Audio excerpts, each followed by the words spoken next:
You're listening to the SBA Loan Experts Podcast, your source for information, tips, and education on the SBA loan program from SBA expert Chris Hearn, founder and CEO of Fountainhead, the nation's leading non-bank SBA lender. Here's your host, Chris Hearn.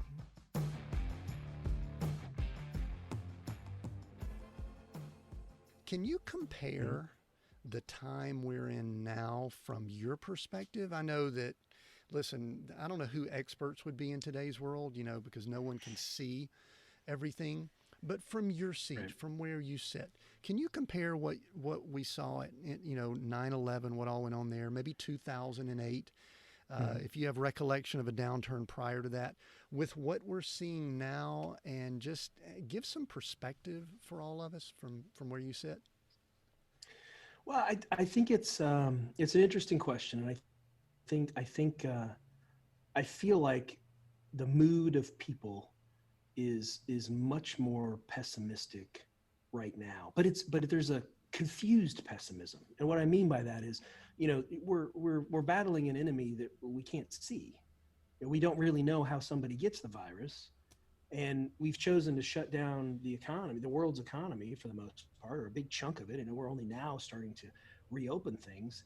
And I think, I know that we've both seen reports about what this is doing to people's mental health, for instance, and the percentage increases of addictions and violence against spouses and children, for instance, and just there's all these ramifications that come from it when people don't have some semblance of routine and order and purpose.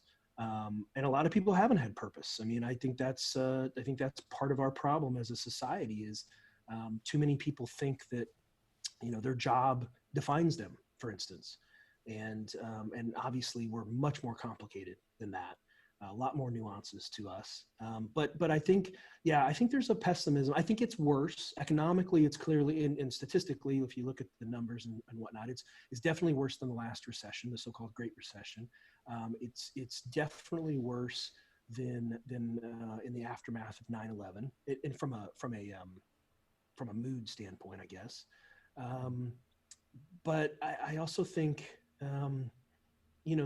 there's this kind of sly optimism that I think a lot of people have, because there's still some, just stuff doesn't fit together very nicely and neatly. It's just like, are the masks really going to help us? I don't know. These plexiglass that are between the desks. I mean, that seems, if it's all airborne, then what's the point? And if it can stay airborne for hours, and what are we doing? Maybe we should have just taken the most vulnerable folks and try to quarantine them and not literally shut down the world's largest economy in a matter of a couple months. And so I think it's strange. It's a very paradoxical time. And I think that's really weighing heavily on people's minds and their hearts. I don't think, none of us have ever experienced anything remotely close to this. That's why I said, I think it's so much worse than the last recession economically. It's worse from a mood standpoint than 9/11.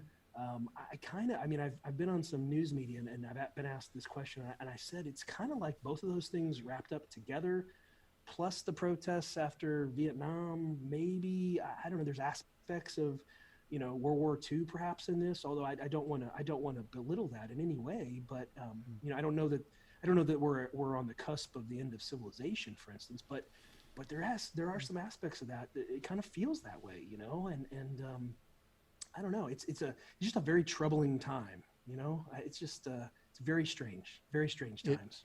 It is. Would you say, I'm sure you're familiar with the term a black swan event, and you and I are, we've got a few years under our belt, so we've seen some things and like to think, we have control over situations, and then something like this happens.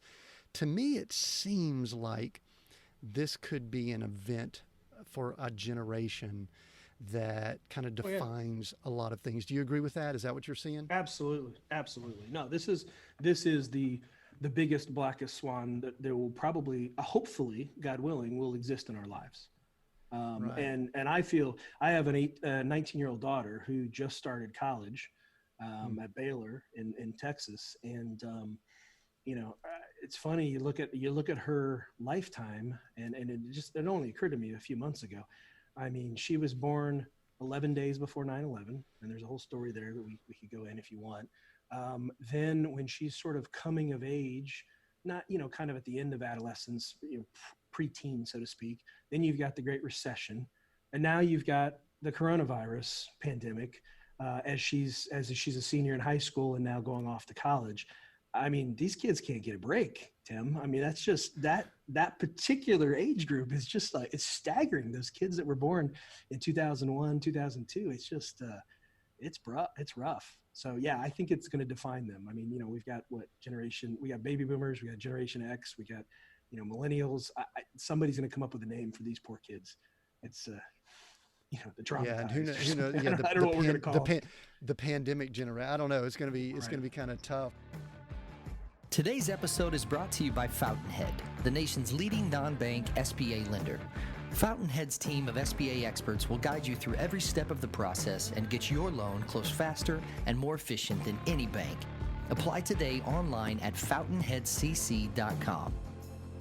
Thanks for listening, and we'll see you next time on the SBA Loan Experts Podcast.